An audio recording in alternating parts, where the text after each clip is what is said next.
আসসালামু আলাইকুম। সবার প্রতি রইল আন্তরিক শুভেচ্ছা এবং ভালোবাসা। ঠিক আজকে সাথে খাবার দেওয়া হচ্ছে। এখানে 3 রকমের খাবার আছে। প্রথমে ভাত দেওয়া হচ্ছে আর কি। আপনারা দেখতে পাচ্ছেন যে এখানে ঘাসের টব আর কি আছে, ফুলের টব না, ঘাসের টব। তারপর রুটি দেওয়া হচ্ছে আর কি।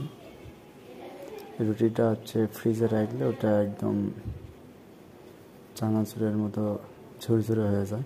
তারপর চানাচুর দেওয়া হচ্ছে। আপনারা যারা আমার ভিডিও দেখেন তাদেরকে অসংখ্য ধন্যবাদ। প্রথম থেকে শেষ পর্যন্ত আছেন, এই জন্য আমি আন্তরিক কৃতজ্ঞতা প্রকাশ করছি। তো যাই হোক, মোটামুটি খাবার দেওয়া শেষের পথে, এখন অপেক্ষার পালা নাকি আসে কিনা। আসসালামু আলাইকুম।